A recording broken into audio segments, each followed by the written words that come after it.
hjálpið okkur að byggja upp dreifikerfi samstöðvarinnar með því að læka síður samstöðvarinnar á YouTube og Facebook.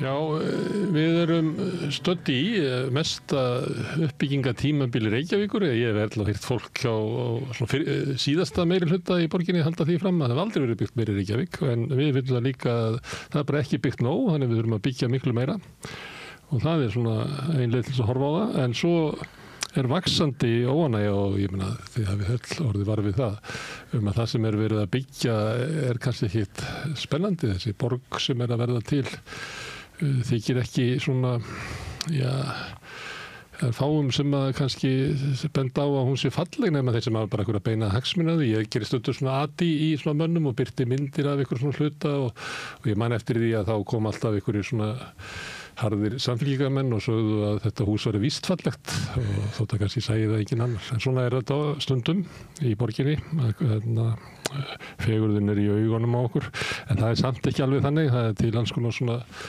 fræði þetta, hvernig borg er góð, hvernig hún getur best svona verið á mannlegum skala, þannig að okkur mannskepnunum líði vel innan hennar og núna bara daginn að þá tók sér saman fólk sem að hefur bæði mikla reynslu og innsýn og þjálfun og þekkingu á borginni og undirskriftasöfnun, byggjum betur, ákallum breytt viðhorf til skipulags og hönnunar byggðar. Það er eins og að fólkið sé að segja að Reykjavík sé bara ljót. Hingað eru komið tvö af þeim sem að standa fyrir þessu. Það er Ásta Lóadóttir, ljóslistarsérfræðingur og Hilmar Þór Björnsson, arkitekt. Velkomin. Má ég byrja á þessu sem að erum við að byggja Ljótaborg? Já, sko það er þannig að skipulagsvaldið er farið til fjáraflamanna. Þetta byrjaði held ég, geti ég ímyndað mér þarna við Skúlagötuna þegar borgin skipulaði Skúlagötusvæðið, það var Björn Ólaf Hallsson sem gerði skipulagið og það voru svona grunnhús 7-10 hæðir niður í 4 hæðir, hvít með birtu allan hringinn. Og hvítu blokkirnar sem eru þarna vestast á Völundarhring. Og komu fyrst, eru svona dæmun að hvernig Skúlagötuna átti að vera. Já, átti að vera. Svo gerist það að Eimskip átti kveldtúlsskálana sem þarna voru og þeir vildu auðvitað byggja meira. Þeir vildu að rífa kveldskálana og byggja meira. Það var eiginlega ekkert að rífa á Völundarhringnum og þeir byggðu meira og það var allt annað og miklu hærra og allur strúktúrin er annar. Þið sjáu þetta er bara hvítuhúsin sem Guðni Pálsson teiknaði eru svona með 45 gráða þakhalla og mjó og grunn og svona heldur þetta áfram. Svo hefur hinn eru svörtu blokkirnar. Já, svörtu blokkirnar, já. Svona auðmanna íbúðir. Já, auðmanna íbúðir, já. Og svo hefur þetta lagt svona tónin og síðast að þið þekkjum þar á Valsvæðinu þar sem valsarar fá að skipuleggja, þeir skipuleggja þetta og hverja hagsmunir þeir að geta, þeir eru ekki hagsmuna Vals og þeir byggja mikið, allt og mikið.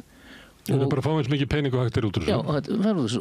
Og þá standa stjórnmálamennir, kreppu og embættismennir sem að þetta ákallir náttúrulega stuðningur við sem að þeir áttar svo ekki á.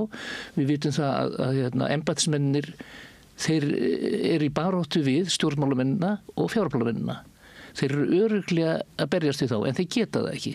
Það er óttastjórnun og þeir geta það ekki. Þeir valdra yfir á Valsvæðinu, þar eru húsin of há og það vantar göturnar engin birta. Þegar þú fyrir niður Laugaveginn, þá kemur sólin alltaf milli húsana. Það er svona bílmilli húsana, ef að Valsvæði væri með göt. Það er nú að minnka svolítið þessi bíl, það er svolítið að minnka bílinn á milli húsana. Já, það er misjafnlega há. En ef að veri tekið skúr þessum randbyggðum, eitt bíl, kannski á 2 stöðum, þá myndi tvennt gerast, það myndi vera opna, sæin á grænasvæðið sem er þarna bak við. Og hins vegar myndi sólin skína inn á götunar. En þegar þetta er svona, þá missir þetta hefur ekki góða ímynd. Fyrir utan það að húsin eru á há og ljósir verkin. En þetta er málið, það er fjáraflamennir sem fá reiti og skipuleggja. Og þegar þeir skipuleggja, þá er það eins og við þekkjum þetta sem við við Borgartúnið, hvað heitir það, Sóltúnið, þar sem að höfundarnir sem teikna húsin, þeir skipulögu líka og þá spyr maður sig, hverra hagsmunir að geta? Eru þeir að geta hagsmuna borgarinnar eða eru að geta hagsmuna lóðarhafans og það alveg augljóst þegar ég náttúrulega þegar þeir gera skipulag geta hagsmuna almennings en þegar þeir teikna húsin þá geta þeir hagsmuna lóðarhafans. En ég held að við vitum öll sko að það einhver kaupir lóð í einhverju braski og stundum geta gengið á milli nokkur. Svo ég er búin að kaupa þér lóð á einhverju svívirðilegu verði og þá fer ég niður í ég ræð bara mann í það að fara niður í skipulags og liggja á þeim til þess að þið bætist við allavega ein hæð því að það er bara það er tvöfaldur ávinningi mín að ná þessar auka hæð út úr þeim. Akkurat. Og ég meina ég get haft þig á bara góðu launum í 3 ár við að ná þessari hæð því að þú getur skilað mér bara kannski 700 milljónum. Heyrðu, ég minnst þú að teiknuðum við Aflagranda, það var samkeppni Aflagranda vestur í bæ og við fengum fyrstu vel. Það er fyrir neðan, hvað er það? Það er það er hjá Eldhúsinu það? Nei, Aflagrandi það er það er elliheimili, hátthús og svo lágbyggð sko. Já. En það var þannig að þegar við unnum þetta þá fengum við að vita að við mættum ekki teikna neitt vegna þess að við ættum að vera verja skipulagið og þeir sem fengu lóðirnar og arkitektarnir sem voru teikna fyrir við tókum svo á. Þannig að það var alveg greinlega skil þarna á milli. Við vorum að verja almannahagsmuni og þeir voru að verja sína hagsmuni. En svona er þetta ekki lengur. Þetta er margsinnis kynnt að það sé bara góðu kostur að fara með lóðarhafa í skipulagsvinnu. Og það er ekki bara góður. Þróunarreitir heitir þetta. Já, þetta heitir alls konar fínum nöfnum. Tómvitleysa. Þetta er tómvitleysa? Já. Og erum við þá bara búin að vera með bara tóma vitleysu stefnu? Já. Þetta er líka sko, í rauninni þá hefur maður heyrt að þessir fjárfestar sem eru þarna, þessi milliliðir, ég hef heyrt þá fara í voðalega fórnarlambastöðu því þeir eru útlistaðir sem vondikallin í þessu öll saman og vilja meina að þau séu að gera gott starf því að annars myndi ekkert vera byggt ef að þetta fjármagn var ekki til staðar. En vá hvað ég væri til í að hrista upp í þessu bara taka teiningana og bara hrista og skella borðið og sjá hvað gerist af því að það er svo mikil þörf fyrir íbúðum, við myndum finna ykkur að betri leið og ef við lostum við þetta lóðabrak, sérstaklega þar sem að eins og þú segir, búið að bæta við ykkur heimildum en svo gerist ekkert, svo bara selur að næsta og hann er þá búin að borga rosa mikið pening þannig að þar alveg er engin peningur eftir fyrir hönnun og þá má ekki, þú veist, það má ekki skoða dagsbirtu skilyrði eða neitt, það má ekki eða pening í það af því að verðið er orðið svo rosalegt. Samt er þetta meira meina selt sem svona lúxusíbúðir. Já, það er náttúrulega bara þó að sé engin svona, þau séu raunverulega ekki hannaðar íbúðir. Þetta séu bara staðlaðar af því að lúxus er líklega eitthvað sem er eitthvað lagt í. Já, nákvæmlega. En það er fæst að þessu myndi falla undir það. Ég hef séð margar auglýsingar þar sem hefur verið að auglýsa bjartar íbúðir á þéttingarreitum og þá er hægt að það ákanski við þessar á efstu hæðunum og ekki endilega alltaf í öllum tilfellum því stundum er meira að búið að gera einhverja innbyggðarsvalir og eitthvað búið að draga úr skilurunum þannig að það er ekki eins og bjart á efri hæðunum sko, mér finnst að við erum að gera hluti sem að það er svo auðvelt að gera betur sko. Hvernig gáttu við klúðra þessu? Það er nú ár og aldir síðan að íbúðu voru skipulaðar og hannaðar til þess að birtan yrði góð. Já, Guðmundur Hannesson skrifaði bók 1916 fyrir 129 árum og þá lagði hann áherslu. Melarnir hannaðir samkvæmt þessu svona, lóðin er sunnanverðu við húsið sko. Þetta var svona mikið hugsað með þetta, já. En varðandi þennan lúxus, ég fór að skoða þarna Vesturvinn, það var opið hús. Sem er fyrir neðan, hvað, Héðins? Já, og þar er byggð svona randbyggð og svo er byggð hús inn í miðjunni. Og ég talaði nú við Hjálmar Sveinsson og sagði hann að þetta væri ekki hægt, þetta menn var að rífa þessu hús í Danmörku, górenovering, þá rífum maður öll hús inn í garðinum. Vill ekki hafa þau, þá sagði hann við mig að ég skildi bara kvarta og þá sagði ég að því núna. En svo fór ég að skoða þetta og var sýnd gríðarlega flott íbúð þarna vestan, maður sá jökulinn og Akrafjallið og allt þarna upp á 4. hæð og þetta var gríðarlega flott íbúð, vel innréttið með húsgögnum allt og ég átti samtal við farþegasalann og spurði hann bílastæðin, þá var bílastæði fyrir 70% af íbúðunum, maður gæti keypt það er sem sagt 30% enga bíla og þá spurði hann gestastæði, þá sagði hann, það er engin gestastæði. Er bíl fólk sem fær ekki gesti? Nei, er bíl fólk sem fær ekki gesti? Nei, svo enga vini. En hérna, þetta er fólk sem á enga vini. En hérna, það var, ég spurði sko, en hvað maður með barnaafmæli? Kemur barnaafmæli? Kemur kannski 10 foreldrar með bílunum sem, þá bent hann út á bónuslúðuna og þá leggja þeir þar. Þá leggja það nóga staðin hérna, bónuslúðuna. Og þá segi ég náttúrulega, já, en hvað segir bónus við því? Þeir taka ekkert eftir því. Þetta fannst mér, ég veit ekki hvað þetta er lúxus. Það er engar almenningssamgöngur þarna. Svo segir Hjálmar Sveinsson bara í gær að þetta sé nú ekkert mál en þess að 58,2% af vesturbæingum þeir gangi vinnuna. Já, hann sagði það. 58%? 58% gangi vinnuna og það getur vel verið, sko. Ég myndi vilja sjá það, mér finnst það ótrúlegt. Hátt. Ótrúlegt, já. Þetta er ekki ótrúlegt. Þú byrjar Vesturbænum. En ég gekk alltaf í vinnu á heima Tómasson og þetta Vesturbærin er svolítið góður að því litur. 58% er bara 2/3 næstu. Já. Hann skrifaði þetta á Facebook, þú getur séð að gerði að svara mér. En hérna... Ég tekur börni með sem að gangi í skóla eða eitthvað. Já, allir það ekki. Það lítur að vera. Já, þá fjögra manna fjölskylda. Ég kannar þetta, hvernig... Já, ég það spurði hann þetta bara. Já. En hérna, það er þannig með okkur Íslendingar, þú þekkir í París, ég þekkir í París, þar bjóður að menn lítið heim til sín, mjög lítið sko, en hérna bjóður allir heim til sín. Í París fara þeir ekki á skíði eftir vinnu, þú veist. Í París eigir ekki til sumarbústaði, þeir fara ekki mikið í golf. Það nú reyndar þannig að í Frakklandi það er engin þjóð sem á jafn mikið svona second home eins og það byggir á því að ef þú ert í Frakki að þá upplifir að þú sért úr einhverju þorpi þó svo að ammaðinn hafi verið þar og það er mjög sterkt í fólki að eiga svo ég leiri því aðeins. Já, fínt. Það er eiga metið í Evrópu sko og næst koma norðmennir sem er með allar hittunar. Einmitt, norðmenn. Svo erum við ábyggilega búin að slá þetta út. Já, en lúxus sko, þú ert lúxusmaður þá átti sumarbústað og ferð á skíði og ferð í golf, skilurðu. Það er hluti af öllu pakkanum að vera lúxuslífi. Svo fyrir til Tenerife. Já. Það tala velsettu efri millistjætt þegar börnin farin að heiman. Já. En af hverju er þetta að tala um það? Er það íbúðir niður í bæ svona smíðar fyrir þetta fólk? Sko, já, ég held að sem eigi ekki börn og ekki barnaafmæli? Já, það lítur að vera. Það er þannig. Herðu, hérna sko, af hverju ættu við að vera hissa á þessari stöðu?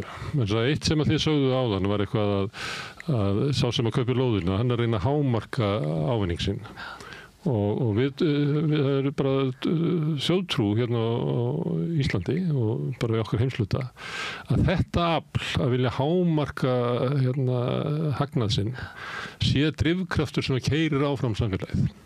Og þetta er vélin og við megum ekki truflana. Því að hún mun alltaf færa okkur bestu niðurstu. Eru það efast um þetta? Já. Já, alveg ekki. Ég held nú fram fyrir áratugum síðan að hagvöxtur var ekki að vinna góða. Þú veist, limits of growth, takmördu vaxtar. Maður verður að stoppa einhvers staðar því jörðin getur ekki borið þetta. En ég fekk því líka gusu sko þessu að fjármálamennir sem umgengst þá að hagvöxturinn var í drifkrafturinn. Ef hann myndi fara, þá myndi allt stoppa. En ég er ekkert að ýkja, þetta er bara einn almenna trú í samfélaginu. Svona tala stjórnmálafólkið og svona tala allir. Það er bara að finna þennan gullna meðalveg þarna eins og annars staðar. Það gengur ekki bara að hugsa um peningana, það þarf að hugsa um fólkið og heilsuna þeirra og hvernig þeim líður. Þannig að það þarf að finna þennan eitthvað balans þarna á milli. Hvernig finnum við hann vegna þess að þú talar um hann melana? Já. Ef við færi þar yfir á þyrlu að þá er kannski fæst af húsunum hann eru byggðir af verktökum. Mikið sund af einbýlishúsunum er byggðir af einstaklingum, stundum gamlir æskufélagar í bandalagi, stundum fjölskylda. Blokkirnar eru byggðar af kennarablokkin og símablokkin og þetta eru svona samvinnu byggingafélög. Þarna er þetta hverfi sem er að byggjast upp, þar sem að þeir sem ætla að búa í hverfinu eru raunverulega svona ráðandi það hvernig það verður. Við búum ekki við þann veruleika í dag. Núna er verktakar sem bara framleiða hilluvöru sem eru íbúðir, sem er alltaf að selja og þeir eru með eitthvað svona mat á því hvað er í tísku eða hvernig er hægt að selja þetta sem er mest ávinningi og þeir bara framleiða slíkar vörur.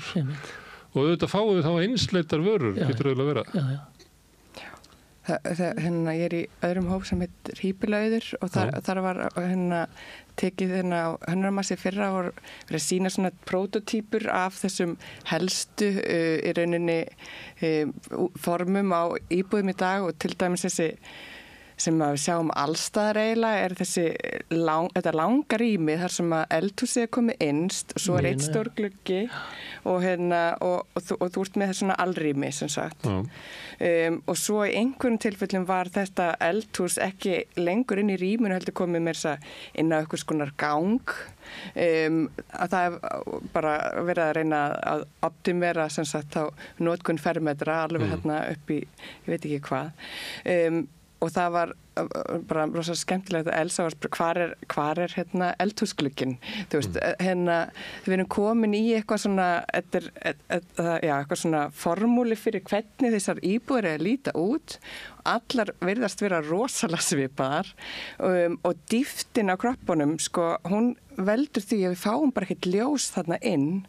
Og það er bara, við erum komin í ógangur, hvað var það dýftir okkur. Þannig þetta er ekki bara skuggasundin sem göturnar eru og það komist ekki ljós ekki einu svona garðmegin niður á 2 neðstu hæðirnar heldur er það bara íbúðna sjálfar eru þannig að ljósi kemst ekki inn. Já, íbúða kroppurnir eru rosalega djúpir og eins og í Danmörku þá er þú veist bara viðmið 12 metra, þú ert ekki að byggja dýpra en það, sko. Það er svona bara, það er bara mjög þekkt. Og við ættum að hafa grinnra því að sólinn er lægra lofti hér eða eitthvað. Já, en við erum sko... Hvað er það djúpinna? Sko, það hefur alveg... 15 metra? Já, og sko, það er bara mjög algengt, en sko, það hefur farið alveg upp í 20, sko, þú veist. En er þið þá að segja að þegar ég kæmi með svona teikningu til bygginga... hvað heitir það hana niður í skóla? Byggingafulltrúi. Að þá segir hann, við samþykjum ekki þessa byggingu. Nei, þessa tekníku. Þú verður að hafa hana grinnir í íbúðina eða bæta við glugga hana eða... Í dag er ekkert sem að hindra þetta. Það er að því byggingareglu gera nokkar leifir. Þetta bara alveg og skipulagslöggjöfin. Það er alls konar dót í þessari byggingareglu. Já, en það var, ég held að 2012 það var fellt niður krafan að íbúð skulu hafa með dagsljós og suðri. Það breyttist, var ekki? Jú, það var tekið út. En af hverju var þetta tekið út? Er þetta ekki, ég veist að við getum spurt bara alla henn úti? Já, það er bara niður í leikskólabörn og þeim myndu segja, jú, þetta verður ljós og suðri. Ég veit ekki hver stóð að þessu. Eina sem ég veit að þetta fjallu út þarna. En sko málið er að í rauninni er það ekkert aðal vesinu okkar. Vesinu okkar er að við erum byrjað að þétta byggð og við erum ekkert að taka tillit til ljós af því að einu kröfurnar sem hafa verið alltaf hjá okkur, það eru að það séu 10% gler með við golfflöt. Og það þýðir bara, þó svo við séum þetta gler þarna og með við golfflutin, leiðum fyrir að byggja eitthvað fyrir framan glerið sem að hindrar aðkomi dagsljósins eða jafnvel setja svalir fyrir ofan þannig að... Kannski risastóttu við rús. Já, til dæmis. Þá bara ert ekki að fá nátt ljós þannig að við erum ekki með neitt í byggingareglugurinn eins og sem segir neitt dagsljós. Segðu mér eitt að því að þú ert ljóssérfræðingur. Já. Hvað skiptir það miklu máli? Ég bý, ég held að sem meir en 100 ára gamalt fjölbýlishús við Hverfisgötu sem ég veist vera skemmtilega skipulagt. Það er eldhúsið svona sér og 2 samlíktir stofur og þið kannist við þetta, smá gangur og svo er búrskápur og alls svona þægindi sem að hafa síðan dottið af. Uppþvottavélin bílaði og svona ég reyndi eitthvað að laga hana og svo bara hætti við ákvaði bara að fara að vaska upp og líklega er ástæðan svo að maður vaskar upp eins og á að vera það vaskur og svo er þessi fíni gluggi og ég horfi svona, ég sé ekki alveg esjuna en jú, ég sé svona glitta í hana hér og þar. Mér finnst það frábært að gæðastund að vaska upp fyrir framan útsýnisglugga. Já. Það er það. Ég tala við konur. Ég veit að hvernig mér líður, en getur þú sagt mér að svona af hverju skiptir þetta máli? Það er raunnið tvennt, það er bæði dagsljósið þegar það er til staðar þegar þarna og nú veit ég, nú erum við svolítið myrkum tíma ársins þannig að þú kannski bara notið þess að horfa á falleg ljós eitthvað á kvöldið til. Ég veit það núna þegar ég var rosalega meðvitaður með bara Skammdegið búið. Skammdegið búið. Ég bara skynjaði það bara og lagði það til á Facebook að við myndum hafa svona 100 daga skammdegi og fagna svo þegar það er búið. Því að því að það er svo mikil birta í bæði þarna og inn í stofu að ég er mjög meðvitaður birtu. En já, þetta skiptir máli fyrir heilsun okkar. Þannig að við þurfum að fá ljósið á réttum tíma sólarhringsins. Við þurfum að fá mikið ljós og fá það í augun okkar og þá byrja mótni til þess að vekja okkur. Og svo svona 3 tímum fyrir svefn þá erum við að forðast að fá mikið ljós í augun og sérstaklega að ofan. Við erum að hafa frekar svona eins og þú ert með svona lampa og svona kringum.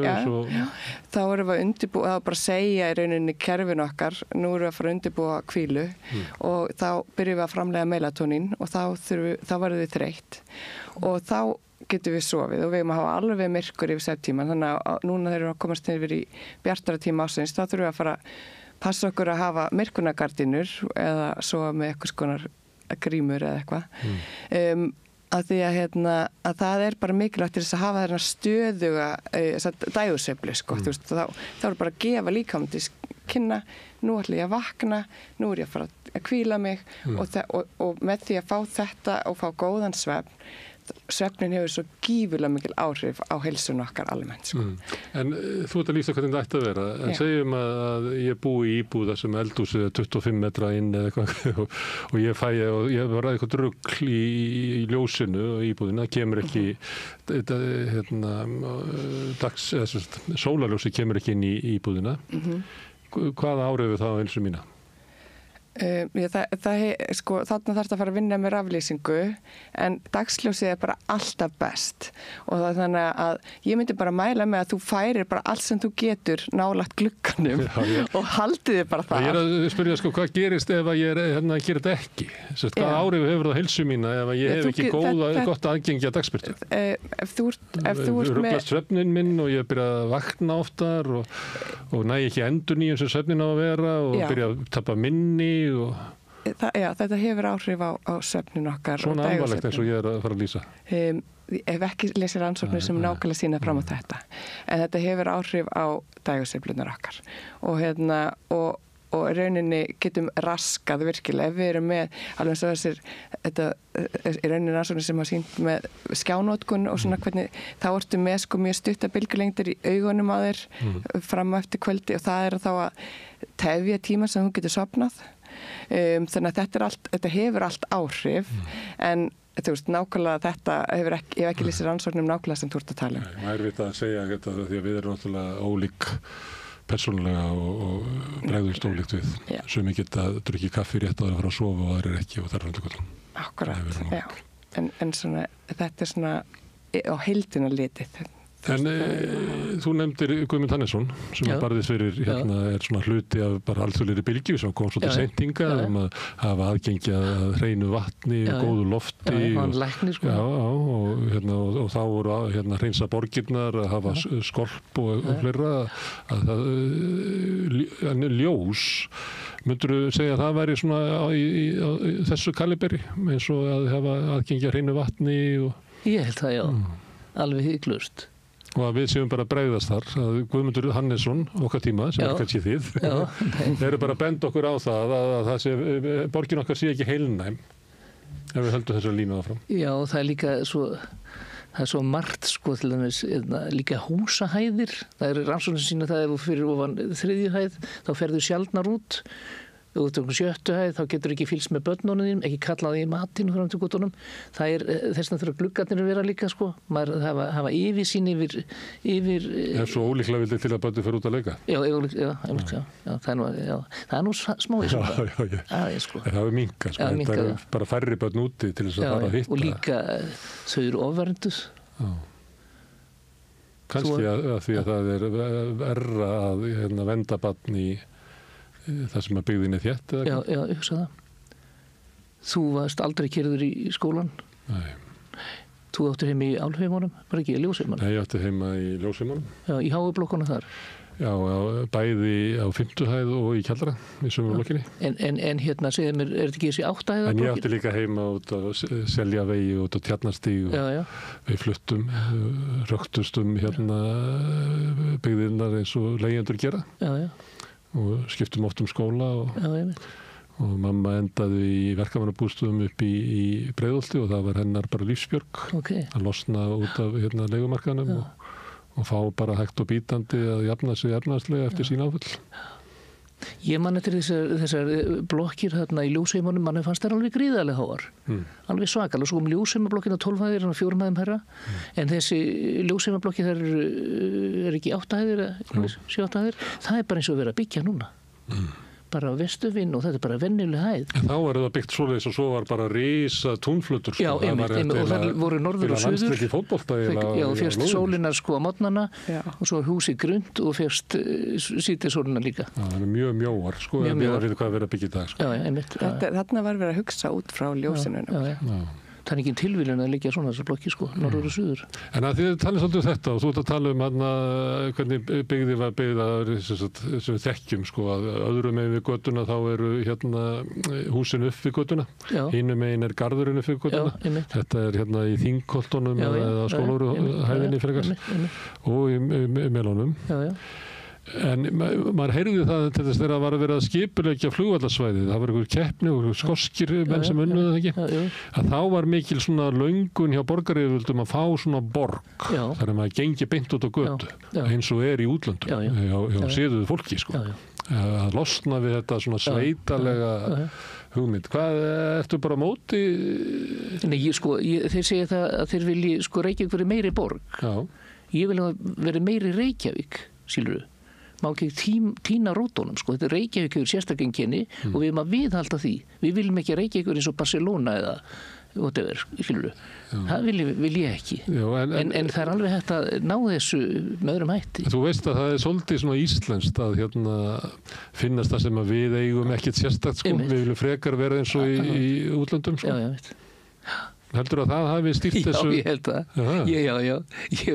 Ég man eftir því sko að ég var að teikna út á landi svona, ýmis hús svona, heilsustofnanir og þar talaði sveitamennir okkur sem sérfræðinga sunnan sem var komin til þess að plata sveitamannin og núna finnst mér sko þegar maður er Reykjavík, núna eru sérfræðing frá útlöndum sem er að plata Reykjavíkinga, þetta er bara orðið aðeins, þú veist, og ég held að þetta randbyggðarskipulag, ég man eftir í gegnugangin þá tók ég eftir því að randbyggðin var í skipulag verið nákvæmlega sama og randbyggðin hérna kringu Stjörnubíó og þar svona byggð svona Austurbæbíó eiginlega? Nei, Stjörnubíó þannig að Njálsgötu bara stjúr Snorrabröð. Það var svona, og þetta var þá svona mesta slum borgarinnar, skilurðu. Og ég spurði, viljið þið þetta? Skilurðu, en þeir töldu það verið ekki. En það getur bara verið líftími hverfa að þau verða slömm og svo kemur fólk inn og fyrir að kaupir ódýrt og fyrir að gera það upp eins og til Njálsgatan, Grettisgatan er mjög glæslega dæmi og mér fannst það eins og sú saga sem er kannski fyrir 30 ástur í tíman jáfnvel meira, að þá kemur fólk inn og kaupir ódýr húsnæði og gerir þau upp og maður sér þau hús núna sem hafa verið gerð upp af einstaklingum, en innan það er síðan, nú á engin efni að fara þarna lengur. Nei. Nú eru verktakarnir byrjað að tróða inn húsum utanum allt saman og sá fallegi svipur sem var á þessu götu. Hann hverfur. Ég sé ekki að segja hverfa, en maður finnur alveg álagið að hann er að láta undan. Sko. Já. Og kannski á endanum verður þetta bara þessi sjálfsbrotna húsavend sem að var þarna. menn byggðu sjálfur. Já, það svona tóku og gerðu. Já. Hún að hverfa. En það ofta sambandi við randbyggðina, það sem ég held að vera að vísa í það sem byggð við Sundhöllina. Já. Og svona milli Sundhallarinnar og Austurbæbjó. Já. Að þar svona byggt upp alveg við göttuna og svo þessi garður inn í miðunni. Já. Stundum hefur verið bent á þetta meðal annars þegar fólk var og borgaryfirvöld að tala fyrir svona randbyggðum og bent á það og líka verkamannabústaðina við Hringbraut. Ertu ekki hrifin af þessu? Jú. Nú. En þetta er bara tveggjað hús. Ekki 7-8 hæða eins og Hekluréttum. Já. Með svona pínlitlum garði inn í miðunni. Já, ég held að þetta ekki bara rauninni í hæðin og líka götumyndin, hún rauninni vandamálið að það er svo þröng götumynd. Meinarðu hvar? Eins og til dæmis í Hlíðarenda og þar, þú veist, í rauninni. Þar ertu með allavega í sumum hverjum, þar ertu með bara fína inngarða. Já. En götumyndin, hún vandamálið. Skugginn verður þar. Það er vegna þess að sko, mér byggja alveg hringinn. Það gera mér ekki heldur á Njálsgöturinnum. Maður sér inn í garðinn. Eða sleppt nokkrum húsum, skilurðu, þá hefur maður séð inn. Það er létt á þessu. Þú ert vegfarandi, þá sérðu inn í yðagræna inn í garðinn og birtan kemst á götuna. Þetta er bara ómikill gróðafíkn, sko. Það hafi ekki efnaði sleppa 2 stigahúsum til þess að geta náð þessum gæðum. Ég hef heyrt allavega, því nú þetta til dæmis, við erum mikið talað þetta í varandi ljósið og ég hef heyrt sem sagt íbúar sem búa þarna við sko svona stærri inngarðana, séu bara mjög hamingjusamir með þessa inngarða, af því eru mitt lokaðir, krakkarnir út að leika, komast ekkert, það er bara, þú getur bara kíkt út og það er enginn að rífast og bara allt í góðu og þannig að það hefur einhvern kost að hafa þetta svona lokað, en og ég sjálf búið í Danmörku í svoleiðis þar sem var bara lokað og það var rosa þægilt að senda krakkarna út að leika. Hvar var það í Danmörku? Í Kaupmannahöfn. Já, ég meina, hvað er í hverjum? Amager. Amager, já. Var búið að hreinsa til í garðinum?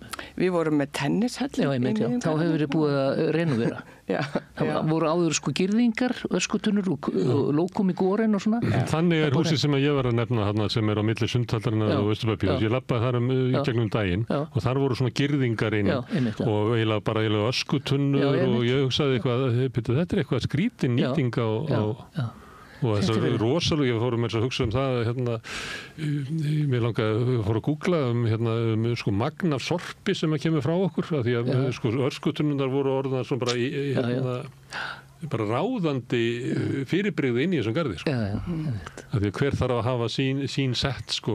En svo var líka allavega hann í Danmörku, það var leiðum að setja eitthvað út sem að var hættur að nota, ef maður var að flytja eða eitthvað, þá bara, sko, sem svo meira þú að það bara sjúm, að ná sér í. Já, eitthvað úrskoðun og gott. Já. Það er bara mjög, mjög umhverfisvænt og gott. Hérna bara eru umleifingar og rigning. Þetta skemmist. Herðu, en ég spurði hvað er til ráða og er það byggingarreglugerð? Já, takk. Það sem að verður ákvæðum það hvað hús megi vera há miðað við hvað þau eru þétt? Allavega það liggur fyrir breytingartillaga sko sem að er búið að vera í gáttinni. Já, og komu 9 athugasemdir og þær voru frekar bara jákvæðar. Þannig að samkvæmt síðasta samtali við Ingu Sæland þá á að koma breyting en það vantar að vinna sem sagt leiðbeiningar en til þess að þetta bara þessi breyting muni taka gildi bara til þess að leiða þetta vel inn en það þarf að íta á eftir sko, vantar aðhaldi frá fjölmiðlum til þess að halda þessu gangandi af því að þetta er einhvern veginn, þetta er búið að vera á leiðinni rosalega langan tíma og tekur allt svo langan tíma hjá okkur. En er ekki eitthvað skrítið að við sem er samfélagið sem er svona bara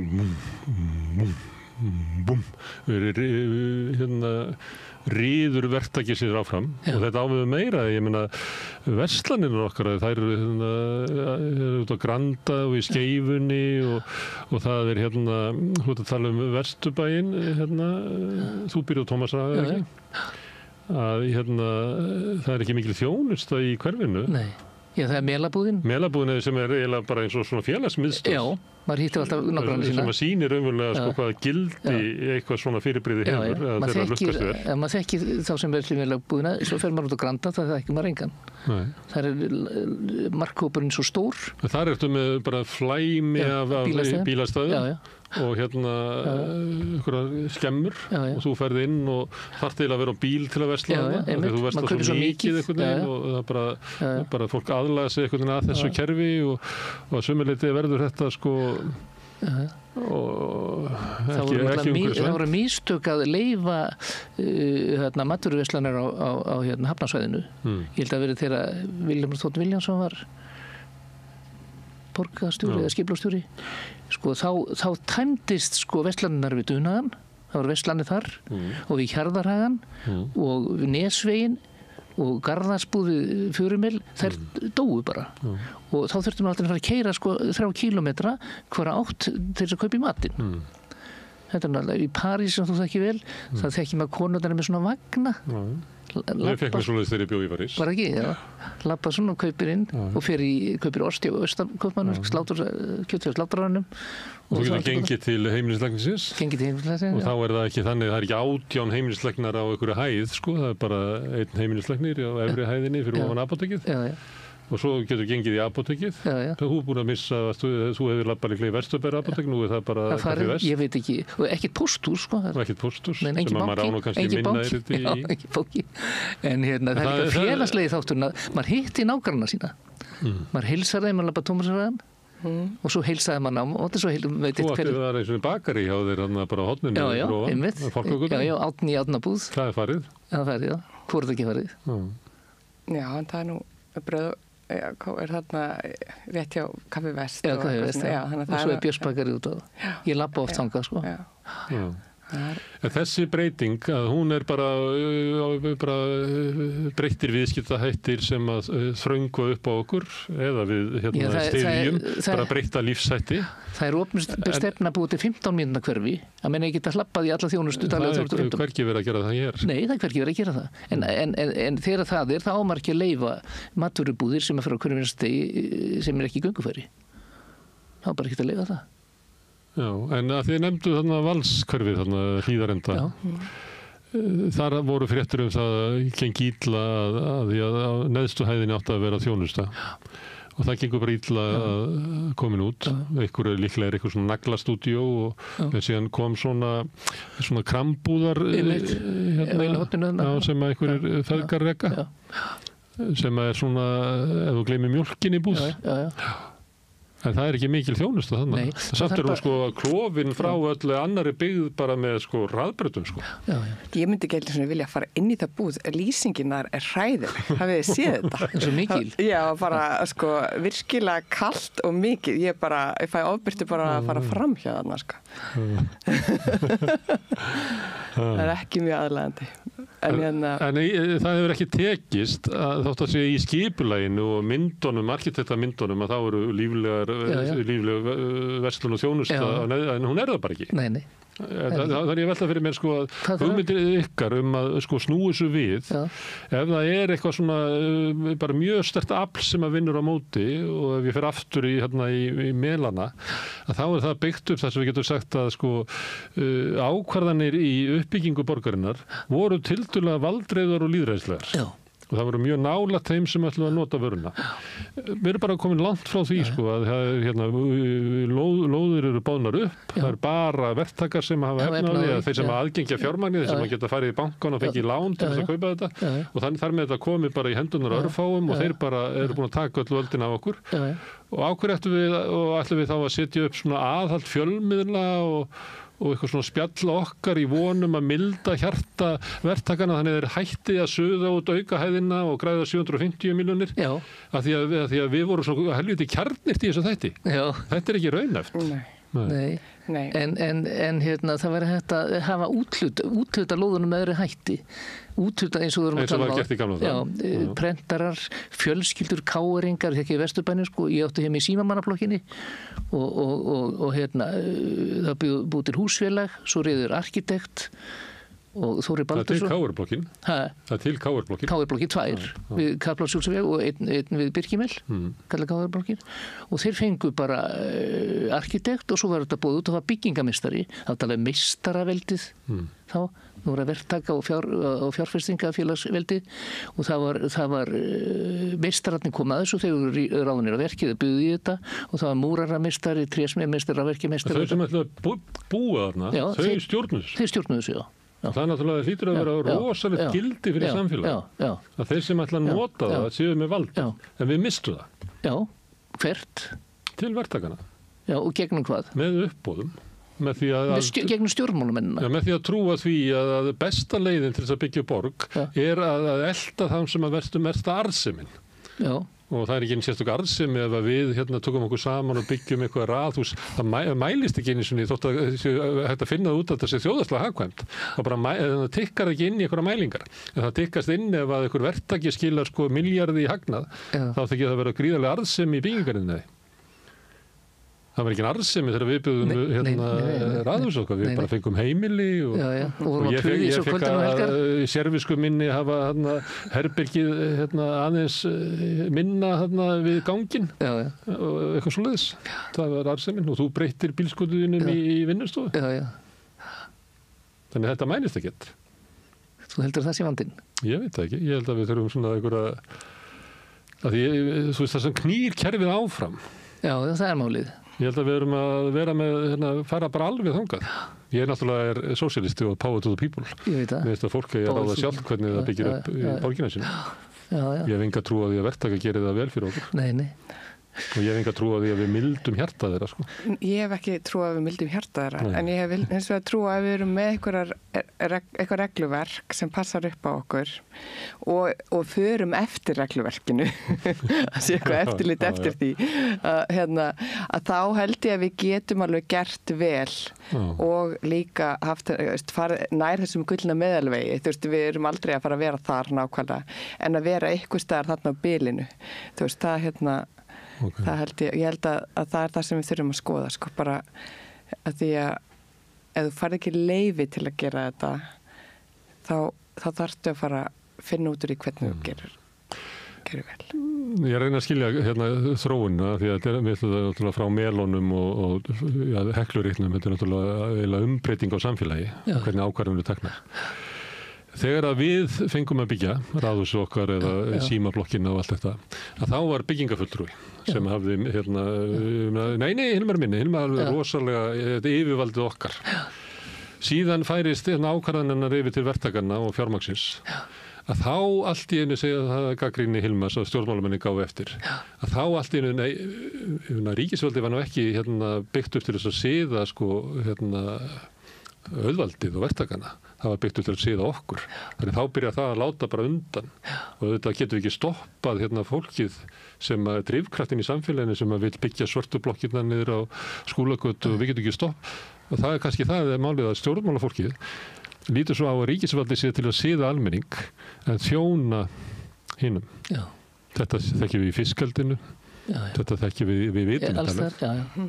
Að það bara gefur eftir. Þannig að það er ekki almannavaldið er til þess að hafa vald yfir okkur.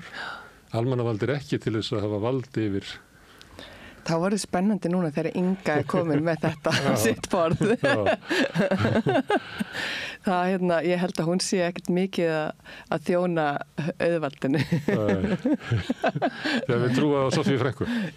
Ég er bara spennt að sjá hvað gerist, sko. Ég er alveg ég held að hún sé ekki að fara eftir þessari formúli sem þú ert að lýsa. Herðu, en þú ert hrifin af uppbyggingunni á þegar við erum í Bólholtinu og framönd hliðina okkur eru uppbyggingareitir, Heklureiturinn eru þarna og Orkureiturinn eru þarna og það er mikil uppbygging, það er verið að endurnýja gamla sjónvarpshúsið, það er mikil uppbygging og með það í huga að komið borgarlínan framjá og þú ert hrifin af þessu. Já, sko, ég er náttúrulega alveg á móti niður yfir húsa, sko, þetta er algjörlega vitleysa, sko, það var ekkert að rífa neinn hús. Eins og var gert á Heklureiturinn? Alls ekki, nei, það var ekki að rífa neinn, það var bara taka það sem er og byggja við, maður sér það í New York, með fram Highline, ekki það?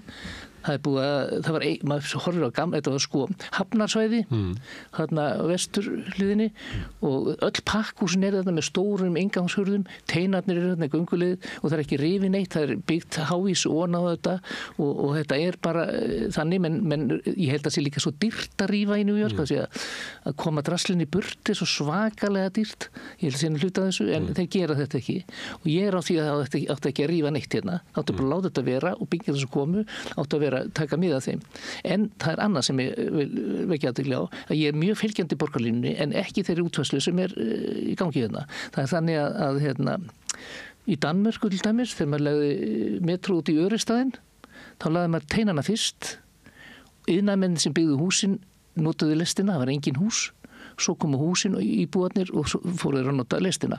Sama var í Vínaborg þegar þeir byggðu þarna austan við Dóná, heilig mikið hverfi, þá þurftu að gera tunnel undir Dóná, kosti alveg gríðarlega mikið deilur þetta, en þeir hugsaðu þetta eins að þegar fólk flytti inn, þá væri innviðirnir á staðnum og þetta var lagi. Hérna er þetta öðruvísi, hérna byggi maður þéttingarítunum en engin borgarlína. Og það er ekki búið að ganga frá því og vera samþykkt í bútum. Það er núna í kynningu bútur sko held ég frá Ártúnshöfða Skeifun eitthvað slis. En það á eftir að kynna það sem aðal vandamálið yfir Tjarnabrúna og það geyma það til síðast. Og þetta er einhvað að þessu sko, þeir samþykja allstaðar deiliskipulagið og sá pínlítið eftir, þá er þetta turbínutrix, það er búið að fjárfesta svo mikið í þessu að við verðum að keyra þetta í gegn og þá er að gera þetta í gegn. Staðan fyrir að byrja á einfaldri línu og taka þar sem vandamálið er mest fyrst og klára það og byrja svo þéttinguna. Þú meina þá bara niður á torg og upp á Ártúnsbrekku? Nei, vandamálið er frá Hlemmi í Háskóla Íslands. Ég býði við Hverfisgötuna eins og ég sagði það. Og fara niður þar. Og þegar strætóarnir eru að hittast. Ég held að sé bara svona 5 staðir á Hverfisgötuna sem geta hist, það er svo þröng. Þannig að maður velti fyrir sig býtu allar að koma á borgarlínu að gangi báður áttir hann. Það er bara ekki hægt, sko. Ég get bara sagt ykkur það. Þetta er það sem ég er að kalla þetta, að maður að taka þá staði í borgarlínu sem erfiðleikarnir eru mestir. Hitt leysist að sjálfum sér. Og ég heldur reyndar að borgarlínan ætti að fara, sko ekki Sæbrautar heldur Skúlagötuna, þú veist. Fara niður frá Hlemm, niður Snorrabrautina og svo Skúlagötuna og svo Kalkásveginn og þannig. Ekki þvælast niður Hverfisgötuna. Þetta munar ekki miklu, sko, munar kannski 200 metrum. Mér finnst það bara leið. Það er búið að flytja strætó núna hérna niður, stoppustu fyrir utan Bernhöfsbakari, hann ætlar að koma hérna til okkar bakarinn sem er ekki ánægður með það, hann ætlar að gefast upp að því að þetta eyðilegu businessinu hans, ég veit ekki alveg af hverju. Nú, ég ætla að aukast. Nei, ég ætla að heyra í honum hérna af hverju hann svona óanægður með þetta. Á ekki að rífa neitt, var ekki á Skúlagatan staðstu mistökin að vera ekki þarna með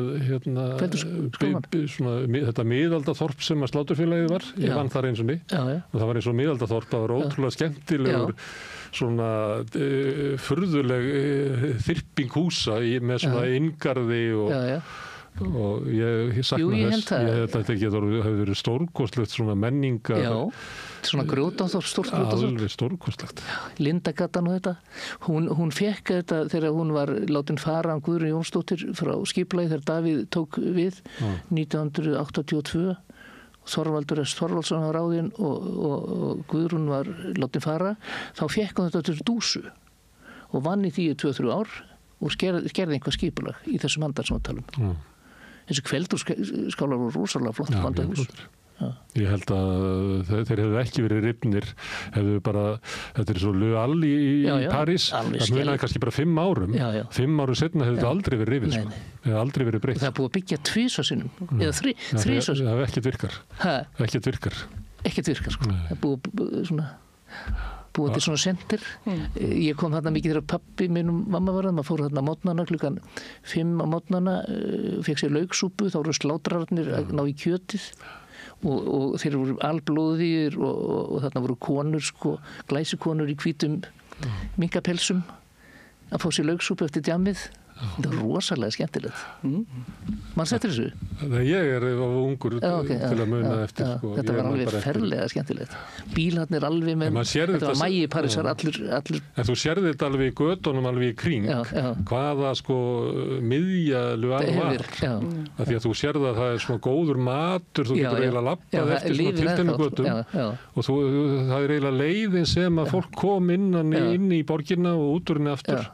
Þetta er alveg... Kaupmenni kom að kipta mat sem voru í búðina sem var. Þannig að allt æðakerfið er þarna, þeir bara tóku bara hjartað, sko. Sem er alveg ótrúlega eyðilegging. Þannig að þið hefðu viljað sjá skúlagötuna. Já, ég held það. En hérna, þetta er ekki það versta. Nú, hvað er það versta? Það er þessi sem við erum að benda á þessi hús, Landspítalinn til dæmis. Landspítalinn er skelfileg mistök. Það var nú líka að nota túrbínutrykki. Það var sagt að þegar við fórum að mótmæla, það var helvið mikil hópur. Fórum að mótmæla og heldur fundi í Norræna húsinu og heyrðum alla þinglokkana og ráðherrana. Og það var, gekk ekki þess að við vorum á seint, sko. Þetta var 2014 eitthvað, 15. En það var... Svo var maður varfið að það var logið svo að manni. Það voru fyrirlestrar menn, sko, opinberir aðilar fyrir heilbrigðisráðuneytið voru með slideshow og sýndu sko skýrslur sem hefur verið samdar, allar bent á þennan stað og þar voru nöfn á skýrslun sem ég held ég við lesið allt saman, ég hafði aldrei séð og ég baði þessar skýrslur og þeir ætlaði að senda mér en það sendið aldrei ítrekka aftur sem það voru ekki til, sko. En þeir fundu það ekki, það bara hikuðu ekki við þetta, sko. En hvað er með Landspítalann sem ykkur líkar ekki? Er það bara stærðin? Stærðin og staðsetningin. Flugvöllurinn átt að fara, skilur við, og á að fara og þá er eina forsendunum fyrir staðsetningunum var flugvöllurinn í upphafi fyrir 2000 og þegar flugvöllurinn átt að fara þá áttum að taka Landspítalann líka og endurskoða hann, flýtandi Keflavíkur eða whatever. Er það ekki staðsetningin sem veldur því að hann þarf að vera svona stór á þessum reit í rauninni, þannig að staðsetningin er aðra vandamálið, eða ekki? Staðsetningin er vandamáli, já. Og hérna... Staðsetningin stækki bygginguna. Staðsetningin stækki bygginguna. Getur ekkert farið lengra út. Nei. Það er svona verður bara að hlaða upp í rauninni. Við bentum á Keldur, en þess að það var Suðurlandsvegurinn til Keflavíkur og Vesturlandsvegurinn og þar eru þetta þyrlu, þá er það ekki vangjað flug, sko. En það var ekki það að ræða, sko. Það er svona stærðir að þegar maður kemur eftir skúla eða sjávarbrautinni og horfir til þess að Hörpu. Já. Þá er hún í svona, hún er svolítið stór. Já. Og ég að vera svona rosalega nasti. Fyrst að ég sá þetta svona þegar hún var risin alveg upp, þá man ég eftir mynd þar sem að sko Hitler og kollegið þinn Albert Speer eru að horfa á Germaníu. Já. Það sem eru búin að tróða henni inn í Berlín. Já. Og það er akkurat sama sko eitthvað svona sami fáránleikin í það sem eru settar inn svona stórar byggingar sem eiga að vera svo glæsilegar en það eru inni í borg sem að bara eiginlega berið ekki þannig að það sem á að vera glæsilegt verður eiginlega svona þú veist eins og svona heimskulega montið. Ég finnst þegar Harpa komandinn vera bara eitthvað byrju þetta bara passar ekki þarna inn, það getur verið fín bygging, sko. Já, ég lít nú þannig að sko, sumar mega byggingar vera kenniliti, Hallgrímskirkja, Harpa og svona mega vera Alþingishúsið og svona. Það mega vera hafa sérstöðu og mega vera svona, já, kenniliti. Mér finnst það í lagi, en vissulega stóðinu, mér finnst það flott bara þetta. Já. En ekki stærðin og síðan náttúrulega síðan er allt hverfið þannig í kring miðast við hana miðast við hana en ekki byggðina sem er síðan inn. Já, það er nefnilega málið. Það er sko það sem er sunna við Tryggvagötu er allt annað heldur en það er bara allt annar vefur, borgarvefur, það er bara annað. Þannig að þið myndu vilja sjá þá byggð sem er Höfðatorgið og Austurhöfnin eða hvað það heitir. Já, Austurhöfnin. Það er svona lægra og hóvarara í takt við það sem er í gósinni. Og meira brotið niður í sko svona 6-8 metra byggingar svipaður er í Laugaveginum og þar. Ekki svona eins og til dæmis hvað HM. Já, sem er það er sko, ég mælti það er 150 metrar göngu allt sama búðin. Þetta sér, þú fær ekki þess að labba þarna. Þú búið að labba svona eins og í Kringlunum eða Vestmannaeyjum, það er svona 7-8 metrar, þá kemur ný búð. Það dregur þig eitthvað áfram. En þú fer þarna inn í þetta sund þarna, þá er sama ein búð öðrum megin, önnur búð hinum megin og þetta bara virkar ekki, það verður aldrei göngugata. Eins og maður sér oft til þess eins og í Midtown í New York, var það sérstaklega þegar maður kom þarna fyrst, þá var þetta svona, það var alveg dautt af því að maður gekk alveg fram hjá heilli blokk sem var bara alltaf það sama sko. Ég hefði alveg elskað ef við hefðum haft dagsljósakröfur þegar þetta hverju var að byggjast upp. Það hefði haft áhrif á þéttingu og hæð þarna. Í aðalskipulaginu þá var talað að þetta vera 5 hæðir og efstæðin sumstæða sem sérstaklega stæði á mætti vera indregin og svo í aðalskipulaginu 2010 til 2030 stendur að salarhæðin til þess að hafa eitthvað viðmið þá var það 3,5. En það sem gerðist, það var salarhæðin í einhverju breytingu að þetta breyta aðalskipulaginu, ég veit ekki hvernig það gerist, það gerði lítið auglýsingu í Mogganum einhvers staðar að salarhæðin breytið upp í 4,20 skilurðu og þá hækkar hver hæðum 80 cm 5 sinnum 8 það er sko það munar bara heilli hæð og húsin eru öll einni hæð meira heldur en aðalskipulagið gerir ráð fyrir og svo það þannig þetta að vera indregin hæð þar sem sérstaklega stóðar en það indregin hæðin ekki indregin allstaðar en hún allstaðar, skilur það farið alveg í hámarkið, skilur ég spurði hvernig staðið á þessu með lofthæðina, það var út af loftrasti kerfin og kerfisloftið þetta komst ekki fyrir, en það ekki rétt, það var lóðurétt loftrastakerfi, það geta verið í loftinu. En ástæðan líklega sem ég var þarna fyrst að verða ekki ræður bara einhvern mann sem bara í borgarskipulagi og suðar og þetta náttúrulega verðmætasti maðurinn í bransanum sko. Hann getur búið til bara 100 milljónar. Með tuði. Þið komið hérna úr svona þið þekki það að arkitektúr hérna kannski svona næstu eins og fjölmiðlar sem öllum almenningi finnst gaman alltaf lítlum alltaf óanað með þetta og þetta mikið gagnrýnt allt saman og oft það þannig í slíku stéttum að fólk verið svona fáranlega varnarstöðu og bara neitar að hlusta á alla gagnrýni og þetta allt saman einhverjar ofsóknir og eitthvað fleira og ég býst við að sé svolítið svoleiðis í gagnrýnu á arkitekta, kannski sérstaklega þá sem eru svona módernista megin í lífinu.